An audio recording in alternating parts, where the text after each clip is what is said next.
Psychic types were broken in Pokemon Red and Blue. But here's the thing, it wasn't just strong starts. Gen 1 was literally built in a way that accidentally made Psychic type the strongest type in the entire game. I'm sure you have probably noticed when battling Sabrina, her Pokemon are overpowered. Her Alakazam outspeeds almost everything you have. It hits extremely hard and somehow it also shrugs off attacks that should be super effective against it. But the truth is, you are not doing anything wrong. Psychic types in Gen 1 aren't just strong, they are benefiting from how the entire game was built around them. No reliable counters, a stat system that accidentally made them both attackers and tanks. Here's the thing, the game wasn't supposed to work this way. The NPC in Sabrina's gym literally says, Psychic Pokemon fear only ghosts and bugs.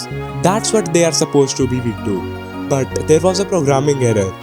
Instead of Ghost and Psychic being super effective against each other, Psychic was immune to it. And the only other type that Psychic was weak to was Bug. And all the Bug moves in Gen 1 were garbage. Most Bug Pokemon were also Poison type, which gets destroyed by Psychic moves. So your counter was losing before you even started. Psychic having no counters was bad enough, but Gen 1 doubled down. Because there was only one special stat which did everything. It controlled how hard your special attacks hit and how much damage you took from them. So if you had a high special stat, you were basically godlike. You hit hard and you took hits like a ball. Look at Alakazam. Special stat of 135, speed of 120, that means it's the fastest thing in the game.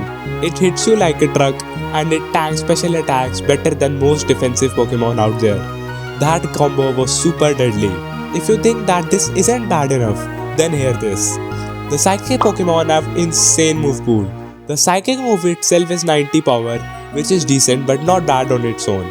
But it has a 33% chance to lower the opponent's special stat. And since that stat is both offensive and defensive, one lucky hit makes you weaker and more fragile. But then Alakazam gets recover, and Mewtwo gets recover too. They just heal themselves because they are so fast and tanky, anything that doesn't one-shot them just bounces off while they heal and hit you again. So you might wonder, why didn't the developers fix this during testing? The simple answer is that the game was rushed. Pokemon Red and Blue had very limited testing, which is why bugs like Psychic being immune to Ghost slip through. But I also think that there's more to it than just mistakes. Just like in the anime, Psychic types are meant to feel mysterious, rare and powerful. Something that was above the rest. The problem is, Gen 1's mechanics accidentally turned that idea into total dominance. So yeah, Psychic types in Gen 1 weren't just strong, they were completely overpowered. A type with almost no counters and Pokemon that could sweep teams before you even reacted. Sabrina wasn't hard because you played badly.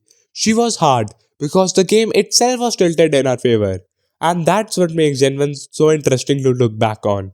Not because it was perfectly balanced, but because these mistakes shaped everything Pokemon fixed later. If you enjoyed this video, then make sure to hit that subscribe button because there's more about Gen 1 coming soon. I will catch up with you guys in the next one. Until then, peace out.